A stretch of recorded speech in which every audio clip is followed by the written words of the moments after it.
Hey guys, we're back to another KEW Exchange, and today it's going to be Dr. Christy. Not going to waste my time pretending that I know how to pronounce her last name, and it's going to be the Circle of Healing, which should be rather interesting. So, hey Christy, how are you? Good morning. I'm fantastic. How are you? I'm well. My body hurts because my 3-year-old refused to let me sleep more than an hour at a time last night. Does she sit horizontally across your bed and stick her feet in your face like my 4-year-old does? No, I wish. If it was her feet, it wouldn't be that big of a deal. I mean, granted, she has large feet for her size, but I get a head wedged in my hip. Oh, that sounds pleasant too. Yeah, it's quite it's quite exciting. And I've flipped the side that I sleep on because I used to sleep facing the wall, and now I'm sleeping facing her because half of the time she likes to cuddle because of the nightmares. So I started facing her instead. So my shoulders are all messed up because they're not used to sleeping that way, and now my hip's getting messed up because she's just wedging into it. So it's all sorts of fun here. It's a blast. So for anyone that doesn't know you, why don't you introduce yourself? Give a little bit of what and who you are, and we'll go from there. And we'll just roll with this. Sounds good. So I'm Christy Matusiak. I'm actually a chiropractor. So if you were a little bit closer, I could do some adjustments on you physically today and help the pain. However, holistic chiropractic is really my specialty. So what I do is a combination of physical structural chiropractic work combined with nutritional, homeopathy, lifestyle interventions on top of energy healing and different modalities depending on what people need. And so when I see people in the office, I use testing to determine what their body really requires. When I'm doing remote, longer distance work, it's just intuition, tapping into their energy and figuring out how I can best support them, even if they're not sitting right in front of me. So we can play later too on that mic. Yes. So yeah, that's essentially what I do and what I'm growing right now. Okay. So why don't you give a little bit about your spiritual background, just so people, they understand the medical side, right? Like you went to school, you learned it, you did all that, so that's pretty common knowledge. But explain the spiritual side, just so that people can get a better understanding of it. In what way? My own personal experience? Your personal journey with it, like how you figured out that you are an energy healer, right? And how you figured out, the different modalities and where you fit. Yeah. So this is pretty recent, actually, in all honesty. So, as a chiropractor, so in my history, I am a little weird. Okay. Aren't we all? So when I first started deciding that I wanted to go back to chiropractic school, that was weird enough, right? Then on top of that, I got into this niche of applied kinesiology, which is this muscle testing, and there's some element of energy medicine within that. And so that was even weirder within the realm of chiropractic. Then as we keep breaking it down, the deeper that we get into this framework of muscle testing and energy work, it was a lot of stuff that a lot of people tangibly can't understand, but we all kind of know exists. That's how I describe energy in general. It's like, if I'm talking to parents, I'll ask them, okay, what color did you paint your baby's room? And they say pink or blue or yellow or whatever they'd say. Did you paint it black? Did you paint it like this deep, dark brown? Probably not, because it doesn't provide the right energy to what you're trying to create in that room. And so in that framework is how I sometimes explain what energy is to those people who don't really get it. And so through my experience, I went through chiropractic school. I did all those basic things. And it was in doing some of this subtle energy healing through muscle testing over the years, I've slowly been getting more and more into what I call the intangible realm. And last October, I attended a seminar that really just upped my game quite a bit.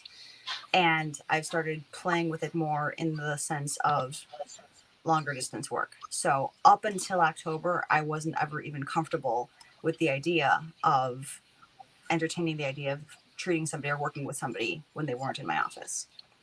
And now I'm doing it a lot, actually, which is becoming a lot of fun and is helping me personally grow as well, which is actually part of the topic today, just in the sense of when I'm working to heal others, it's helping healing myself at the same time.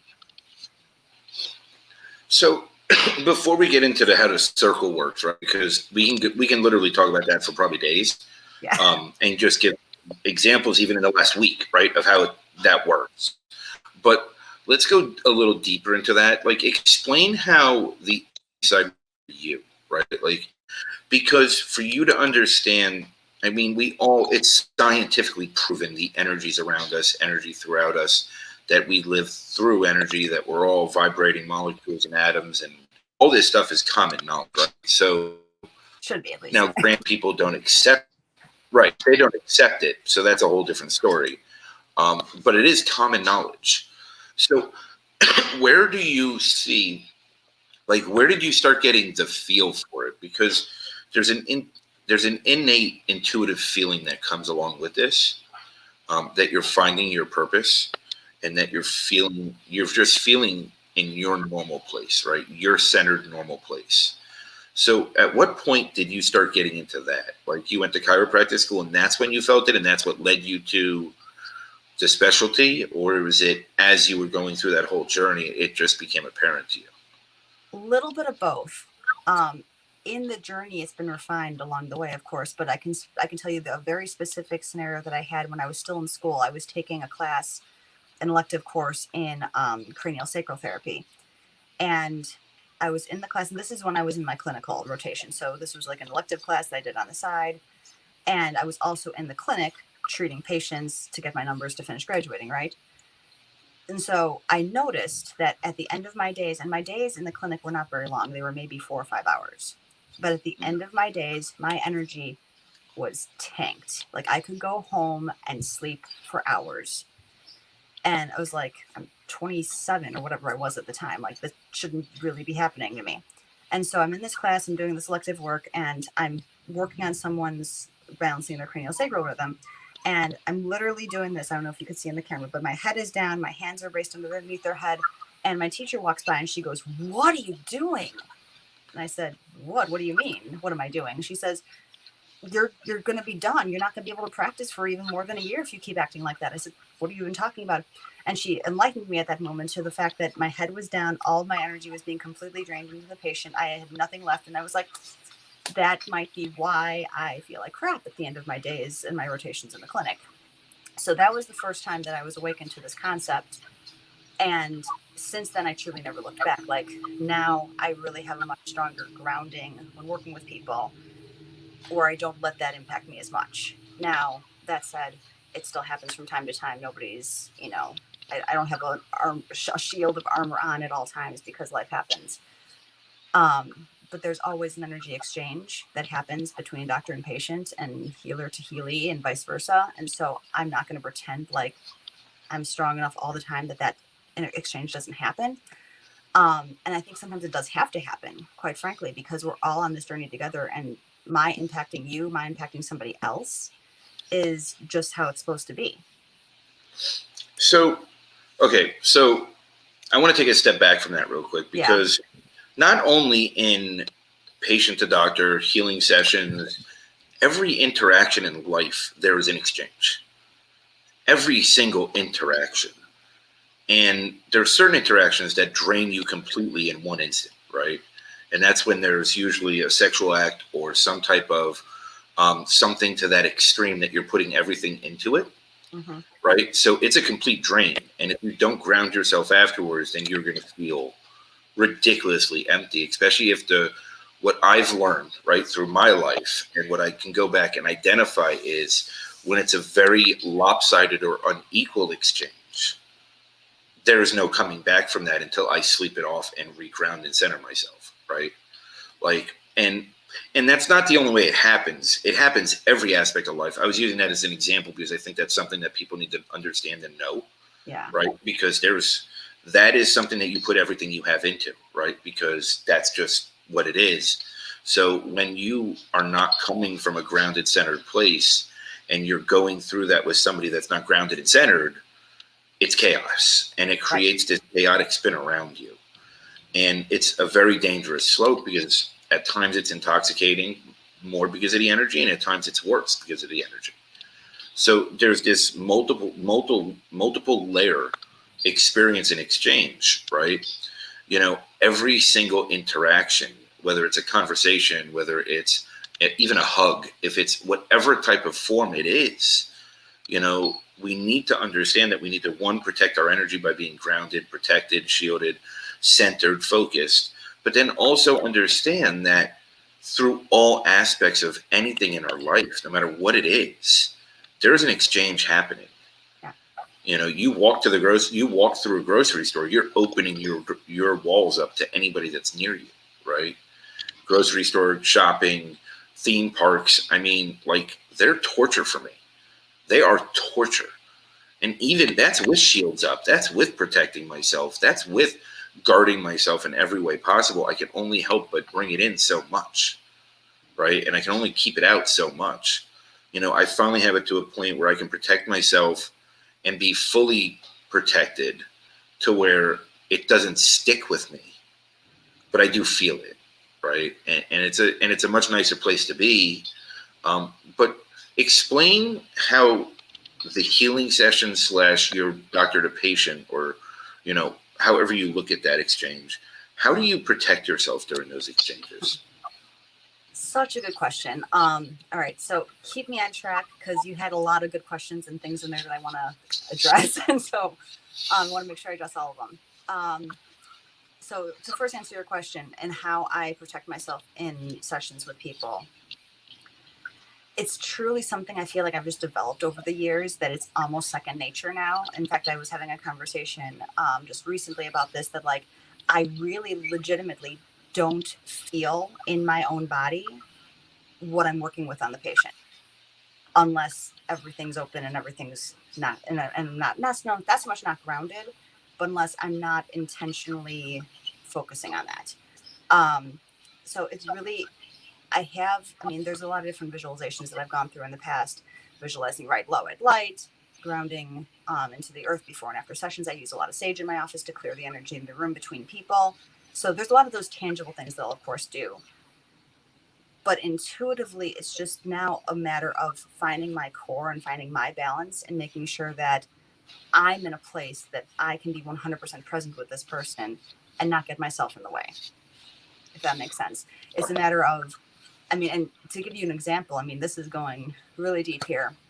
As I use muscle testing to determine what's going on in people's bodies, I know if I'm not balanced, the same thing will come up in a couple patients down the road. And then I sit back and go, okay, I'm sure not all these people have kidney issues. I don't think all these people had this today.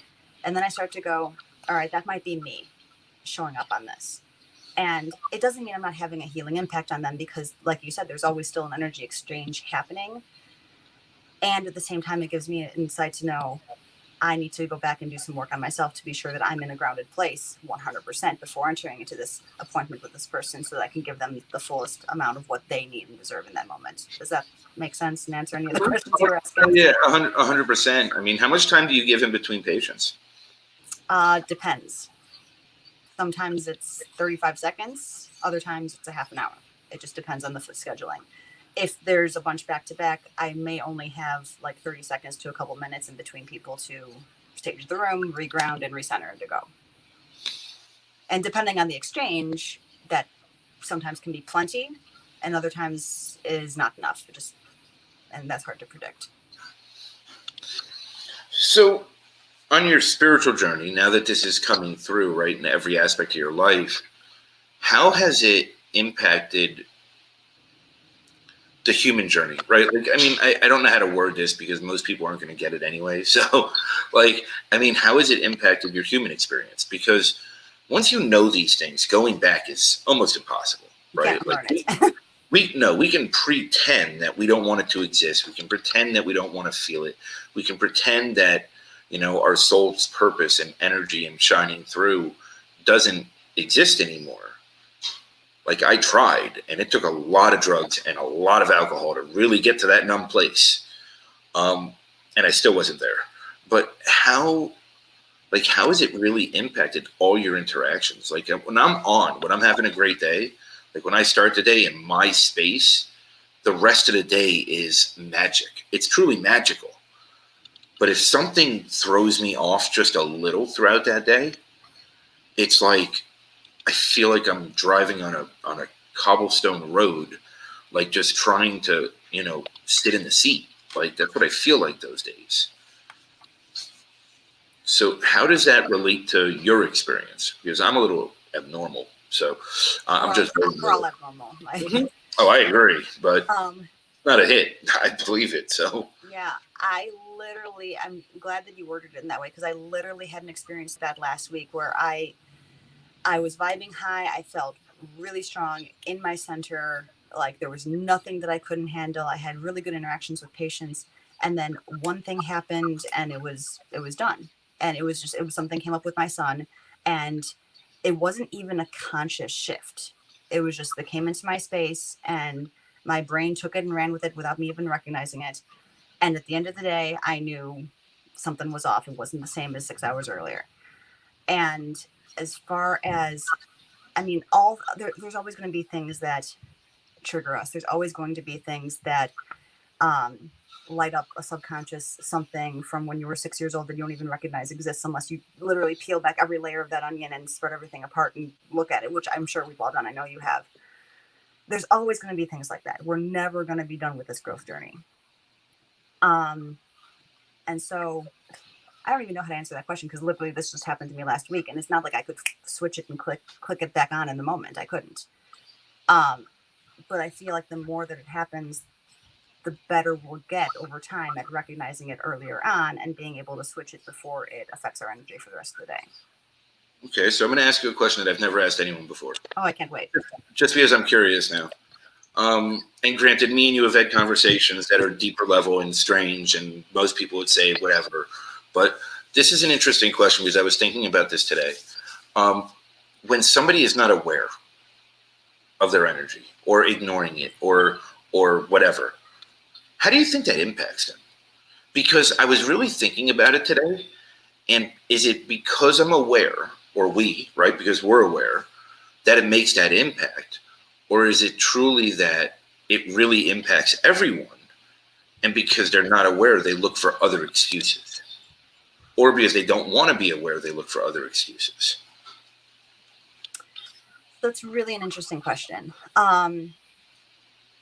In some ways, I feel like it impacts them less because they're not aware of it.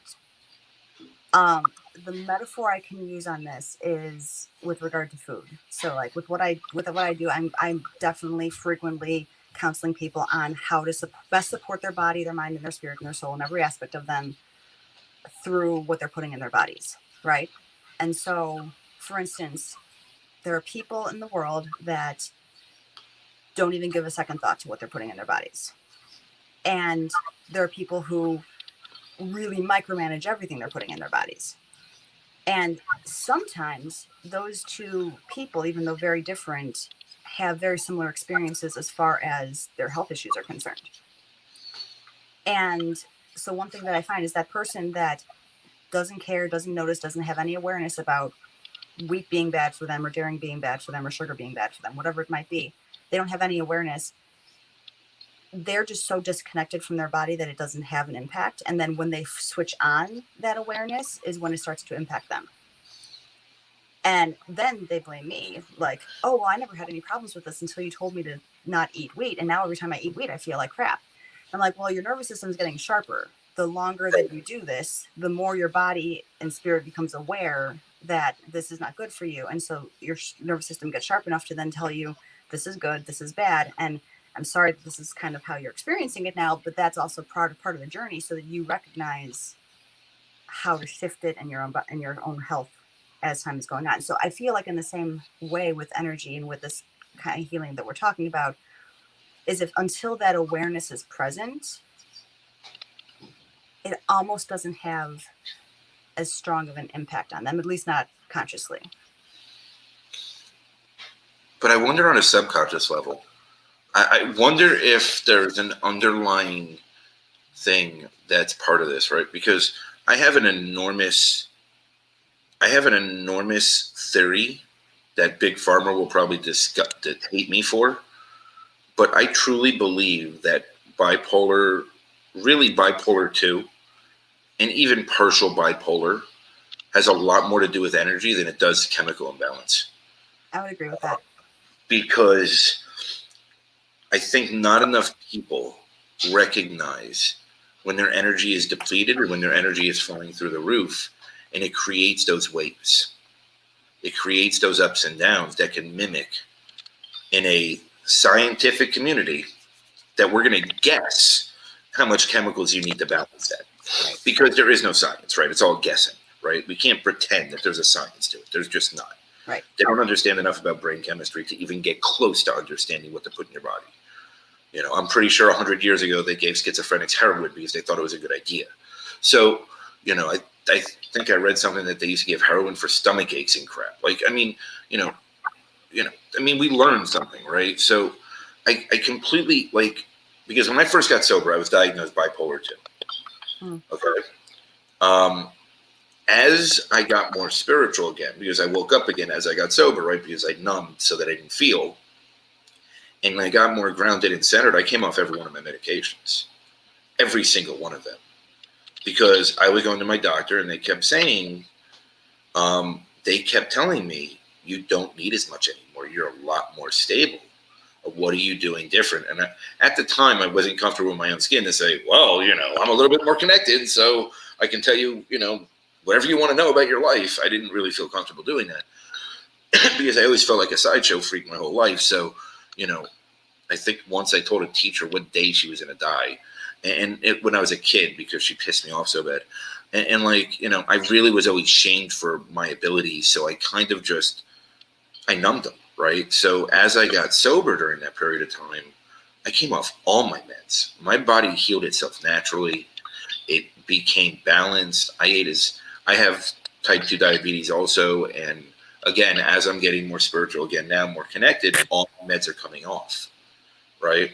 Now, it doesn't mean that if I go eat fast food 5 days in a row, my sugar's not going to spike, right? Because processed food is great for us in every way possible.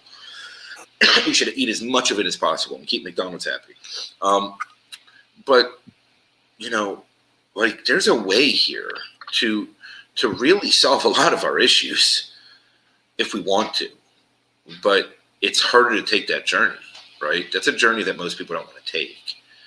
You know, you've had the courage to keep going through it as you're adapting, growing, evolving, and you go through it every day, right? Like, you know, I've also been called the human trigger because I have a way of triggering people. So I'm a little blunt and a little harsh at times, and it's not always intentional. It's just how I come across, because sometimes I feel like that's how people need to hear a message. And I'm working on being a little bit more fluffy, as DJ would say. I'm not quite there yet. I'm still blunt asshole, but that's okay. I have my moments. But that's also the way I like to receive information, is as blunt and harsh as possible, because it's the easiest way for me to absorb it.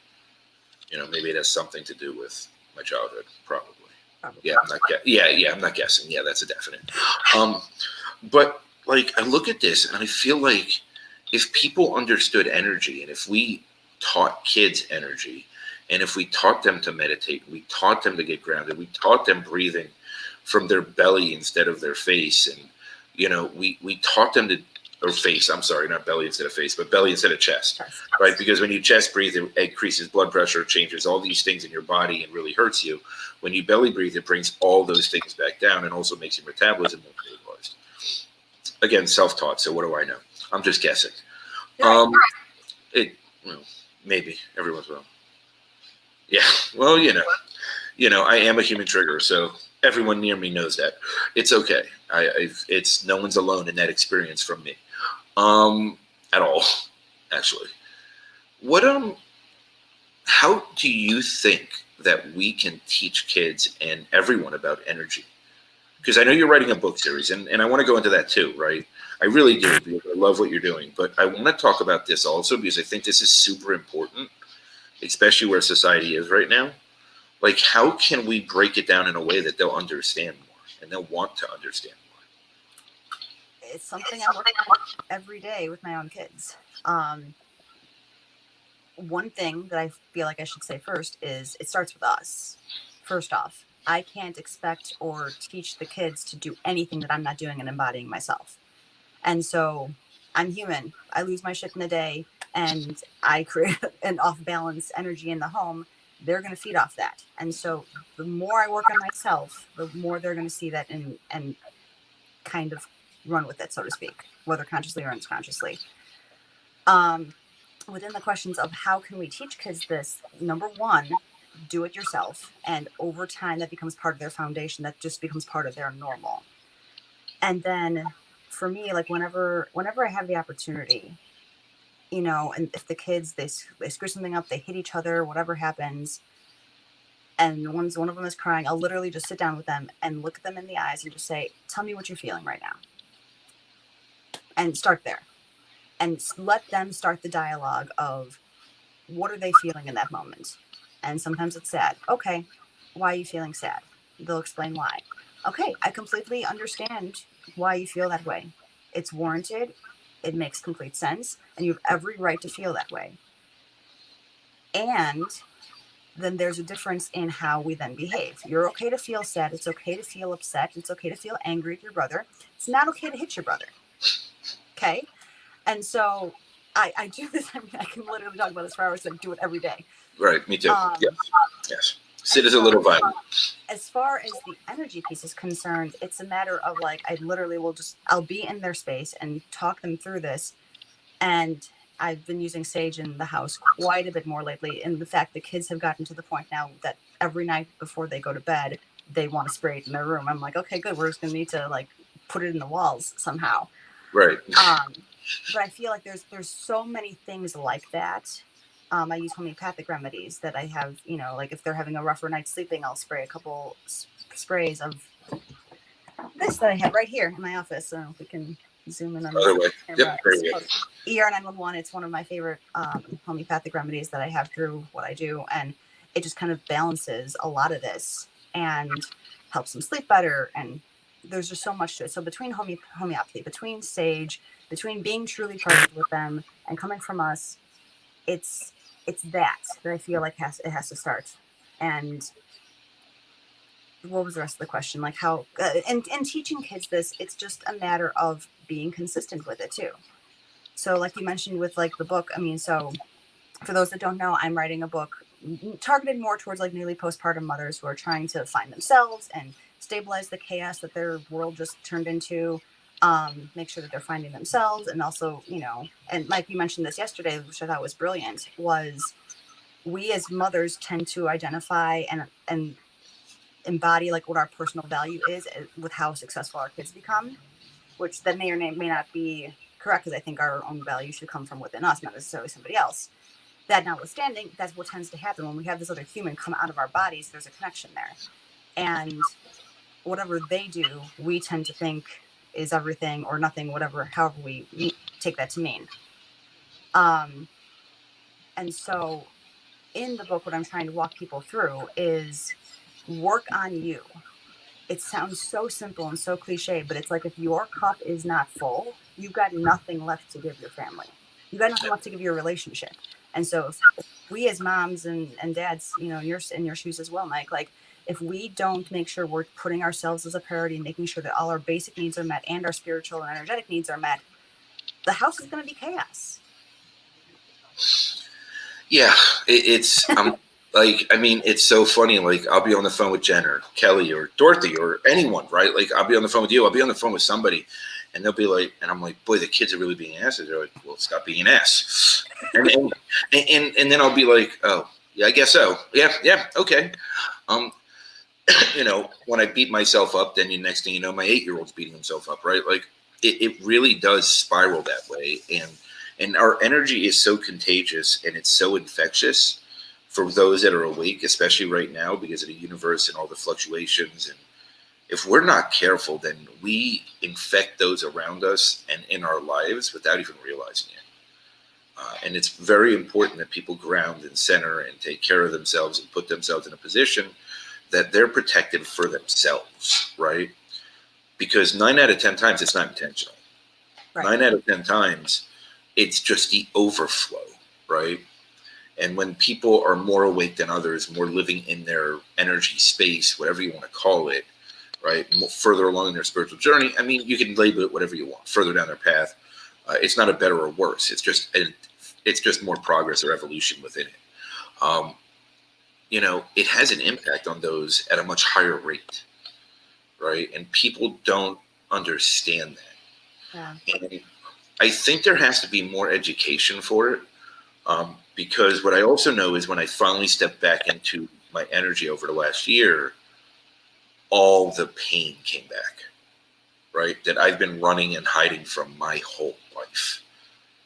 And I did a post today about you've got to go through the shit to get to the light, right? Like you really have to go through the shit.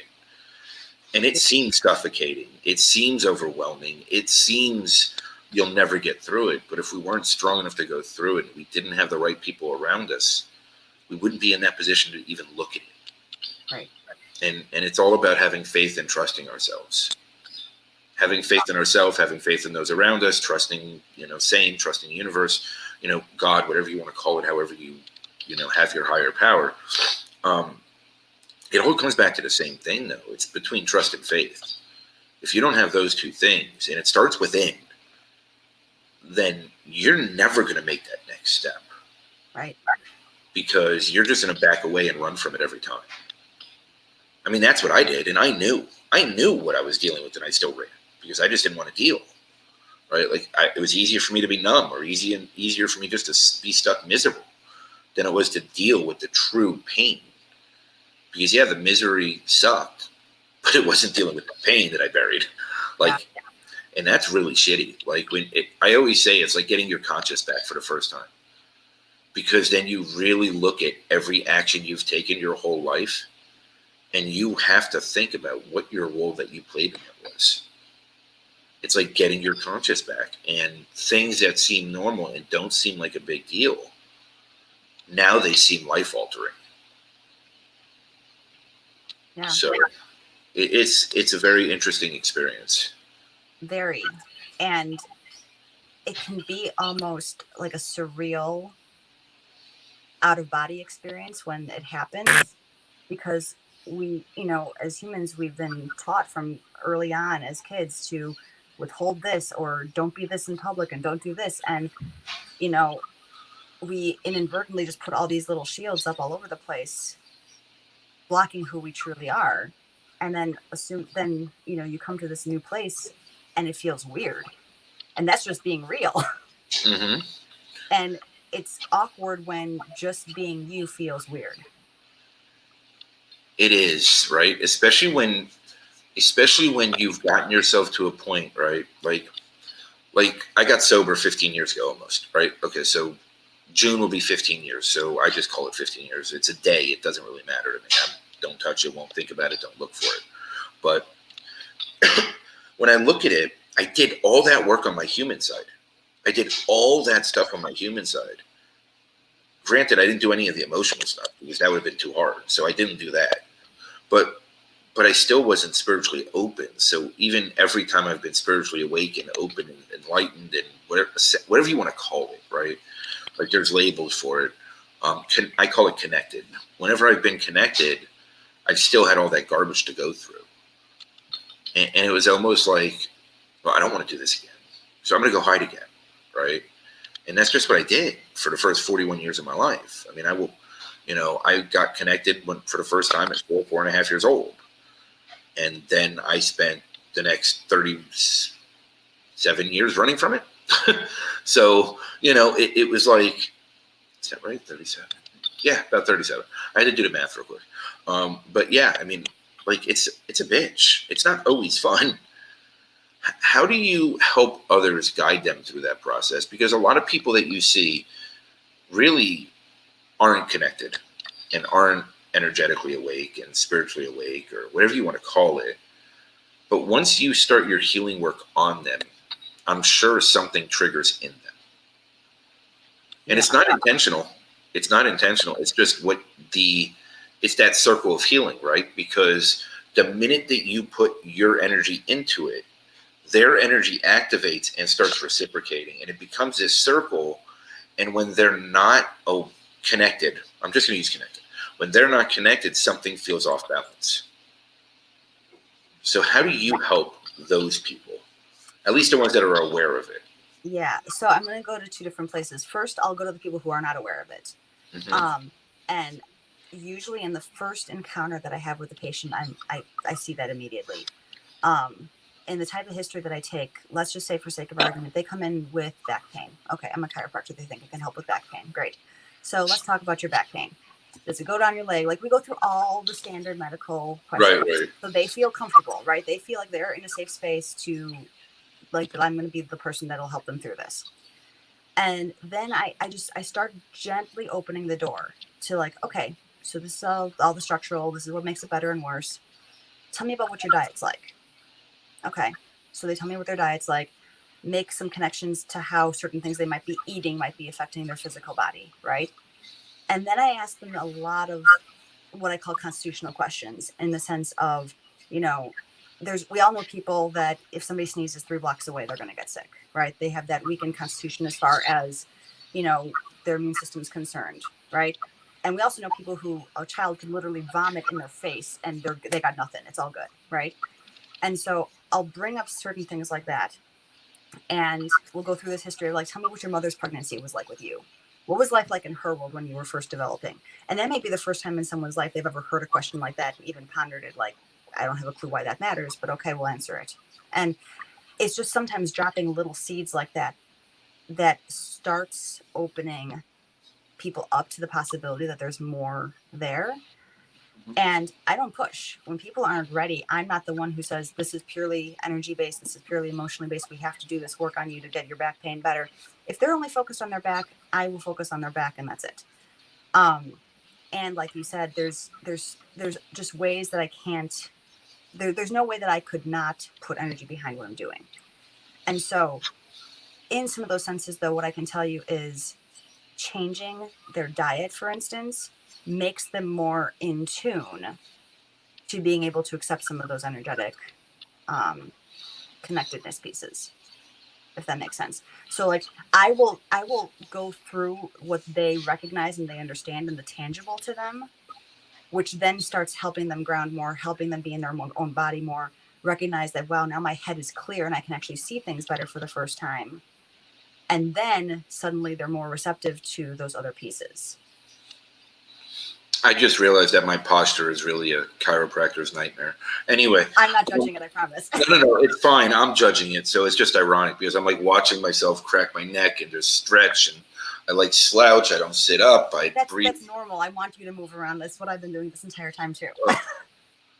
Gosh, I might be like a working treadmill where it has like this rotating thing for the laptop or whatever. And yeah, I gotta do something. The piece that I can bring up then is, though, so whether or not somebody starts here or I've got them here through these tangible methods, of course, the system that I use, well, one of many systems now that I use, is NeuroEmotional Technique. And so through muscle testing, are you familiar with it? Did we talk about that ever before? Not even close. Nope. So when I use muscle testing, we'll test different people. We'll test a muscle and ask, for instance, so these are emotional reflexes across the forehead. So we can just check briefly across their forehead. If they have a weakening response to that, it indicates to me that there's something emotionally going on with them in their body, whether conscious or unconscious.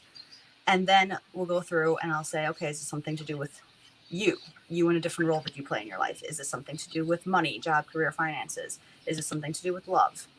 In my experience, most frequently it's love in some capacity, whether it's self-love, whether it's romantic. And what's the reaction? Because I mean, I don't need to test myself because I know I'm positive, but like, what is the reaction? Like, how can you tell? Is it the temperature that changes? Is it tension in the head that changes? How does that work? How do you tell what? Like you said, if it loosens or if it. When I'm doing the muscle testing, so like I'll put my hand on, this is on their forehead as I'm testing it, but if I put my hand on their forehead and then I test their muscle that was previously strong, now it becomes weak because there's an interruption in their neurological pattern that then I'm able to see. Muscle testing to me is like a biofeedback mechanism. So it's essentially your body communicating with me in the only language it knows how is through symptoms and muscle tone.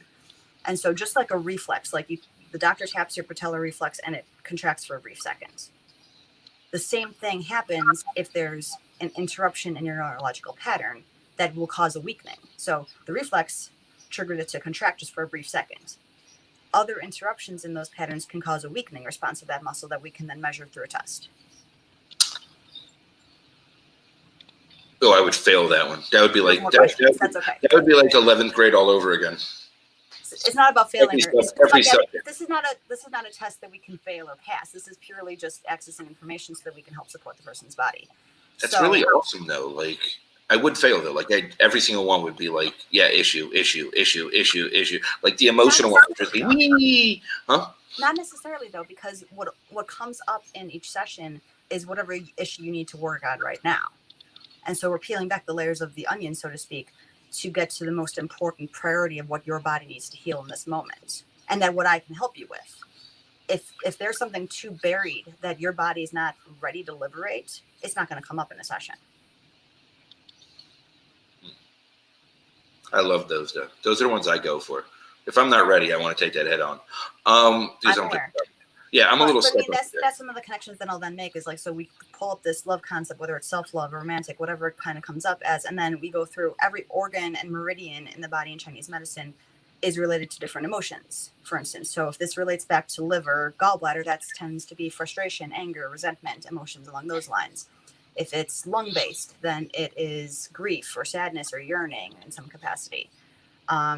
If it's kidney, that's a lot of fear and dread and paralyzed will. And so like we'll go through and make these connections in their body, take it across their energetic timeline, and figure out what age this was initially a first issue, and then bring it back, reintegrate it into their body with different tapping and energy-based modalities that I play with. When I'm allowed to leave, I might need to spend a few months in Chicago to get this taken care of because that'd be fun. Because I'm pretty sure there's not an organ that's not impacted. But wow, that's pretty amazing though. Like I've never really researched that, right? Like I just never have. That's pretty awesome. Like how do you? Thanks, Dorothy. She said, "Ouch." I didn't hear Here, Dorothy said, "Ouch." We both did the same thing. It's funny, right? Like I'm so self-aware of it, and it's awesome. I love it. I don't mind being the test dummy. I'm good for that. I'd be a perfect crash test dummy. I'm just welcoming it. But I think that's amazing, right? Because again, now what you're doing is you're bringing holistic medicine, which is very energy based, but it's also proven and people accept it more, right? Thank God they finally do. Right. Yes. Road trip to Chicago. I mean, can I share a quick story about this? I don't know if you've heard this, that when I was first, so my majors in college were biology and psychology. Now, this is a time ago. I'm not going to date myself as to when, but it was a time ago where people literally asked me, oh, what are you majoring in? And I said biology and psychology. And they went, why would you put those together? And I was like, to me, this is common sense. But apparently I was ahead of my time back then because mind-body medicine wasn't a thing. Right. That was intuitive based. That was intuitive based, setting you up for your future. Exactly. 100%. And so, I mean, I'm super grateful that it just, that's what it was. That's who I was at that time. And now I look back and recognize, wow, it wasn't a thing. And I'm thankful now that it's gotten so much more acceptance and that people are seeking it out. Did Dorothy just say her stomach is on fire? Yeah, I don't know if we want to air out her, whatever it might be. I mean, I'm perfect. Reach out to her later. I'm perfect being a sacrificial lamb, but making somebody else one's probably not the best idea on live. But then again, if we listed all my products, we'd have to be live for 6 hours. So but I find it interesting because I never looked at it that way, right? And I'm sure that even with my type 2 diabetes, just like when I say that I get more connected, that it starts healing itself, I'm sure on some level it has to do with the emotional side also, right? Mm-hmm. So like when I'm in emotional turmoil, not that ever happens with me, but when I am, I'm assuming that also has a reflex to my, the way that my body, produces insulin, right? Or the way that my back hurts, or I don't sleep, or we could probably go through a list of 1,000. But I never really looked at it that way. I always, I just, wow, I just never saw it that way. That's really, wow. All right. Maybe I'm not as screwed up as I thought I was, or more. Either way, it's a work in progress. The most cliche way to say it is that everything is connected to everything. And I know that doesn't really mean very much because it's so abstract. No, it does. No. But you know what I'm saying? Like, it's just nothing is just on its own. Okay, so what is it? Okay, so here we go. I'm going to air out no one's business, but something in general. Anyway. Yeah. One of those. What about migraines? What about them? Where do they stem from? Okay, so you want to have fun? Yeah, I do actually. Have you heard of Louise Hay? No. Oh my goodness, really? Yeah, no. Okay, so this is more fun. So one of the other things that I do with patients in the office is, and like you were saying, how I can try to help support and reach people who don't recognize their lack of connectedness, or they're not ready to be energetically aware and get into that realm of things. This is where I start, because she was one of the pioneers in her field that started making connections between the metaphysical or emotional reasons behind the physical manifestations of You real did things. mention her to me. You did I did. mention her to me. I didn't read it, but you did mention it. That's okay. Hey, I'm honest. In this book, this is just an abridged version. It's called Heal Your Body. She has literally like tons of medical problems in here and their metaphysical root causes as potential. At least, I mean, nothing's 100%, of course, because everyone's different. But for instance, like a bladder infection, that has a tendency to be deep fear, because bladder is related to fear on that level, emotionally speaking. But it's also being pissed off, right? So some of these things we can relate back to common sense, like constipation is you're holding something in that you don't want to let go of, or a chronic cough. Quite literally. Yeah, exactly. So like, and then other things are like, a chronic cough would be something you're trying to get off your chest. Like, so a lot of these things can be logically figured out, and some are not. So like, so for instance, now I can look up migraines that she says is dislike of being driven, resisting the flow of life, sexual fears. Anyway, so moving along. I'm just gonna leave that there. What about sore calves? I'm curious. Calves. So before even looking it up, I don't even know if she's gonna have anything on calves exactly. Calves are not in here necessarily. What I think of calves, energetically speaking, is just in the root of grounding. So hips tend to be representative of moving forward. Feet tend to be representative of like stepping into the future, so to speak. And so I think calves are somewhere in between, that it has to do with grounding and just an inner strength of being able to hold that all together. Okay, that makes sense. No, my calves are fine. I was just curious. Okay. No reason in particular. See, I can talk about people's things if they're not here and I don't mention who, so it's awesome. Okay. That's really cool. That's really amazing, though. What about? Okay, so wait. I'm trying to figure out which shoulder it is, because I keep sleeping on.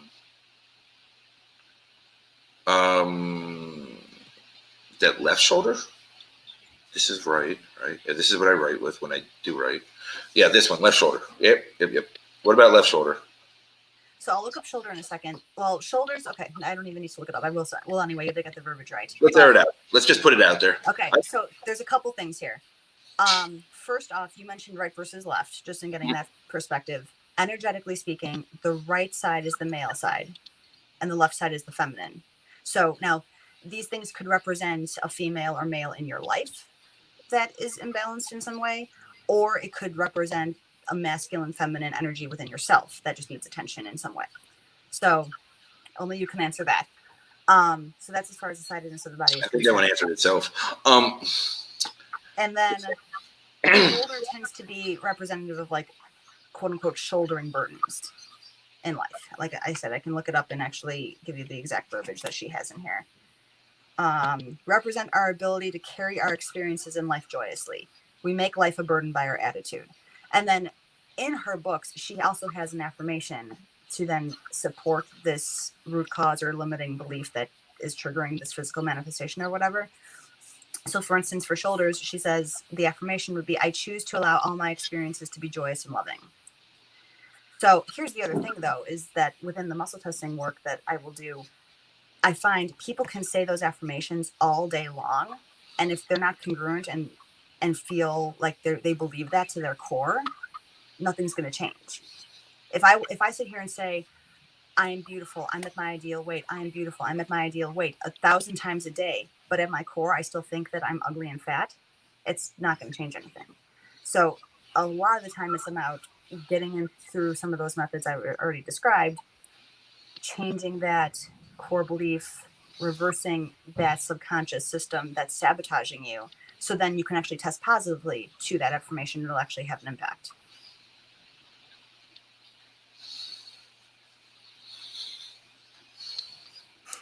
I'm kind of speechless, which doesn't happen very often. My job's been done today. It has, because I usually don't shut up. Wow, that makes a lot of sense in my life. All right, so in 50 minutes, you made sense of my life and in all my pains and worries and issues. Perfect, great. Awesome. Awesome. So Louise Hayes, that's the one that you said passed away, right? A few years ago? She said, lower leg problems or fear of failure, not wanting to move forward. Makes total sense. Yeah. So you said that she's the one that passed away a few years ago, right? Louise Hayes, she was very elderly and passed away. Yeah. Okay. All right, so interesting. I guess I'm gonna have to buy that book. Can you talk a little bit more about your book series? Because I really want to highlight that. Yeah. Because there's 10 minutes left. We're getting close to the end, and I really want to highlight that for you. Sure. And then also talk about ways to reach out to you too, so that people can get in contact with you. Yeah, absolutely. Thanks. So I'm glad that you're calling it a book series, because I'm not even done with the first one yet. But yes, that's the ultimate plan. It's motivation. What was that? It's motivation. Subconscious motivation. Thank you. I'm actually truly hoping that this first one's going to be done and published by July. So that's on the horizon. So it's actually really, really close now. So I already mentioned that, it's this first one, at least, is really towards that postpartum mother, trying to figure everything out, make sure you're filling your own cup, doing what you need to do for you so that you can provide for your family, of course. And then there's a lot in the book as well of just how to care for your kids, holistically speaking, in the sense of, like we were talking about earlier, just with how to talk with them. Now, it's a little different in this first one because we're talking about babies. We're not going to have that same communication with a 6-month-old versus a 6-year-old. But in this book, we're starting to set that foundation for, you set the foundation for what their diet's going to be like. We set the foundation for what the energy in your home is going to be like, so that when they are 6 years old, things will be easier having this background and knowledge of support and resources than if you didn't have that going into that time. And so there's so many, from when your kids were little, like there's so many little things that come up from birth till they're like a year and a half old, that if we didn't have Google, people would be constantly like freaking out and calling the doctor every 10 minutes. Now we have Dr. Google. And so that even blows things more out of proportion. It's like, oh no, what do I do now? Right. WebMD is the curse, right? Everybody's dying. Everybody's dying. Everyone's dying. I've had 600 heart attacks. 600 heart attacks. Exactly. Then it's, Taco Bell really is the curse. Didn't want to believe it. So it's a matter of like, I'll help guide them through what other options are there if your kid has a fever. You don't always have to do Tylenol, Motrin, and alternate this, because studies have shown that overdoing those medications, those kids have higher incidences of leukemia and things like that. So there's other methods through homeopathy, through different what they call for a fever initially. So between homeopathy and there's contrast therapy and whatnot. There's so many different methods of things that I do in the office and I tell people to do at home, that I just wanted to bring to life and let people know that there's other methods other than what is the standard, so to speak. So I play with a lot of that, just give those sorts of resources so that people just don't feel alone in this whole mess, because parenting's rough. I'm not going to lie about that, Especially when you are alone in the whole mess. But you're not. But really thinking about it, right? Like, they've made us so codependent on doctors that it really removes our self-confidence that we can handle it on our own. Right. And truth is, if you really are just intuitive, patient, and you go into your innate responses, you're going to be able to figure out how to take care of your own children. Absolutely. And one of the things I feel like which is one of the primary reasons that I feel like I was driven to write this, is because, for me, I take my kids to the doctor once a year for their regular well visit checkup. They have never been to that kind of doctor for anything else. Now, that's also because I know what I know and do what I do, so I support them in different ways. They've been to other colleagues of mine that do similar work, and so they can get balance on those other levels to then support their healing and support anything not hurting and support their illnesses getting over faster and all that. But I've never gone to the Western world for anything other than just basic checkups. And I wanted to be able to empower the community to know that they have the power within themselves and within nature to do those things in their own home too. I think that's a huge point, but I think there's a big point for the confidence thing that I pointed out, because like I'm looking back, right? Like my oldest, 11, we brought her to the doctor for everything. Didn't matter what it was. We were terrified, had no clue. Like, we can't do this. We don't know what we're doing. We don't know what to do. And we would just take her to the doctor for everything. I mean, she must have, like, that first 2 years, she probably went 20 times to the doctor. Like, I mean, it was dumb little things. It was never even anything major. It was just, Yeah. I felt like society forced us to be insecure about it. Society forced us to kind of be codependent on doctors. Yeah. But then what I also noticed is by my second one, not a third, right? Second one, you know, we went to the doctor a lot less, right? But he had ear infections and stuff like that, really big ear problems. So he would go for those. And now my youngest, I mean, I never take my kids to the doctor. They go get their shots. They go get, you know, their standard checkups, whatever it is, and that's it. Like, you're good. Do you want to go to the hospital? Are you gushing blood? Like, did you break your head open? If not, like, but you have the confidence to know if there's something really wrong, you schedule an appointment to get it checked out, right? Like, there was a point that I thought my youngest had COVID during this whole process, not the time that we were under quarantine, but another time when she started preschool. She had this really wicked cough, and she was not sleeping right, and she was slightly warm, but not a fever. And, you know, it was get more rest, right? Like, drink more water, like, you know, cut the crap food out and eat real food for a few days. Like, and It's not always that hard. I mean, and to your point, it's not always about the confidence. I mean, it's absolutely about the confidence that parents have in themselves that they can do it. And then obviously that develops when you have more kids. But I also feel like it's the confidence in the child's own body to do what it's designed to do to heal. I mean, that's most of what we've been talking about this entire time is just healing. And as far as kids are concerned, they don't need any help half the time. They just don't need interference. They just want love and support. They want to feel loved, right? And they want, what I've learned from my 3-year-old is enormous, right? She's taught me so much in this last year, like, especially because 3 years old, I was not very happy child. So it really has taught me so much watching her go through this growth and transition as I have. And the amount of love that she just wants to share, and the amount of love that when she's not feeling well, she just wants to receive, right? It's taught me so much about understanding her, being patient with myself, right? And just sometimes you just got to let things play out. And none of us want to do it. We want instant gratification, right? We all want instant gratification. I want to know what's wrong. I want to fix it. I want it better. And sometimes you have to walk through the shit, like you said. I am getting so good at it. I swear that there's healing in suffering. Yes. And if we always medicate and always push that suffering away, we're never going to get to that true healing place. Yeah. And what I learned is, right, even being sober 15 years, any of my escapism tactics is a drug. It's avoidance, right? So hiding behind relationships, hiding behind my bad marriage, hiding behind porn addiction, sex addiction, strip club addiction. What else did I have? Workaholic. I mean, like, there was a period of time for like 4 years where every time I started doubting myself, I opened a new company. And I think I had 13 registered companies at one point, because that was where my real confidence came in, was building companies. And like, that was all just avoidance and hiding from myself, right? I didn't know how to cope. Yeah. I didn't want to deal. So I wanted to run, and that was me running, right? And relationships is huge, because I think it's just an easy one to fall into, right? Like, I can't tell you how many times since I've been here that I've installed dating apps, and a week later it's like, why am I on these? Like, what am I really trying to hide from? And I'm becoming so self-aware that, yeah, I want company, but I got to figure myself out first.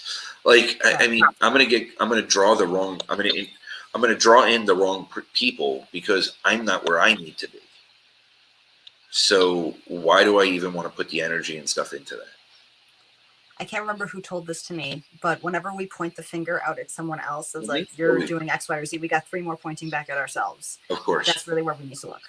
100%. And we're all mirrors, right? We are all mirrors. And So, especially our kids, they're really, really good at oh being mirrors to God, us. do they ever? Oh my God. Like when my kids are looking for attention, I'm like starting to look around and be like, oh boy, what did I do now? What am I looking for attention with that they're looking for attention? Yeah. You know, and it's something that simple, right? Like when I know that Sid is becoming very attention hungry, that tells me that I'm doing the same thing somewhere else in my life. Mm-hmm. And where am I doing it? That I'm not filling myself. Because when I'm in a centered place, Sid is this independent little happy child that just floats around and just loves life. When I'm not centered and I'm off kilter and I'm looking for that outside, whatever it is, she starts doing the same thing. Yeah. And Sid's the biggest indicator because the 8 and the 11-year-old, they're on the tablet and they don't pretty much even know what's going on the planet. You know, that's their escapism right now until they can. And they've also reached the age I call around 7 years old is when I feel like I call it the age of consciousness, where like something shifts in them, where they suddenly they have that ability to be disconnected and shut those things off, which Yeah, isn't necessarily the greatest thing, but it happens. I mean, that's just natural progression of growing. And so they're old enough to be able to shut that on and turn it off, vice yeah, versa. Whereas the little one doesn't have that yet. no. They're more connected and open. But it really is a magical year. I'm telling you, my 3-year-old, I love those years. I really do. I'll take the tyrants, I'll take the misery, I'll take the overtiredness, I'll take the nights of no sleep because of her. Because it's just everything else that I am learning and embracing through her is just so magical and so special. There's no greater love than that of a toddler, right? Because they're still trying to figure out where they fit. And if you show them that they fit just as they are, like that's what I'm doing with Sid right now. And she is literally just trying everything, right, in her own way, testing limits because that's what a 3-year-old does. But she's trying everything and she's just happy. She's just loving life. And it's just beautiful, right? So I've learned so much from Sid. And, you know, Thomas, he's been through a lot, right? So I've learned a lot from him also, how he interacts with me, because we have similar traumas to an extent. So as I've healed, he's healed in a lot of ways. When he gets really, really, his anger starts kicking in, he'll go sit in the room and just start breathing and playing the tablet. Like I know he's breathing because I see the way that he's slowing his breath down and counting it and stuff like that. So he tries to pretend that he's not, but I see it, right? And it's just really awesome to watch. It just really is. It's really a great experience. And I think that's where your series of books, you know, series is going to come into play. So Absolutely. And I love the way that you said that. And it just made me think like when we slow down and allow ourselves to really take in those moments, that's where the magic's happening. yep. And you know, I shared with you once before that recently I've stopped using the word control in my vocabulary because it was doing terrible things in my life. And I was like, nope, I don't want that I don't want that in my world anymore. And in the same sense, I just use it one more time though, is when we let go of having that control over what they're supposed to be, what we think they're going to turn out as, or what the outcome of the situation is going to be. When we let go of all that and we just truly be present with them and where they're at and how they're growing, that's where the beauty is, and you get to let them shine. Yeah. Yeah. And it's an amazing process. And I'm very fortunate to still be stuck here because I really do appreciate it for everything that it is and everything that I'm learning from it. So it's been a long period of time, and I've got a little bit ways to go, but it's been pretty magical, and We all have a way to go. I'm very grateful for it. So, thank you very much. We're way over time. Sorry. Yeah, it's okay. Well, real quick before I end it, how should people reach out to you? Well, I mean, and where are people watching this? Is this just on LinkedIn? Is it? LinkedIn, Facebook, and YouTube. They can find me in all those areas. So I'm on Facebook. Just Christy Matusiak is my personal page, or Christy Matusiak DC is my business page on Facebook. LinkedIn is Christy Matusiak DC. And then I have a YouTube channel, Dr. Christy Cares, that I try to post a video per week just about various health related topics to provide short, quick, concise information to help support people on their journeys. Awesome. Thank you so much, Christy. I appreciate you. This Never was. do this again. This was actually way more fun. Never believe that it was your first live. So we did good. First All right, everybody. podcast, and it was way more fun than I was expecting it to be. There you go. All right, everybody. Have a great day. Bye. Thanks. I don't know if Kelly's here.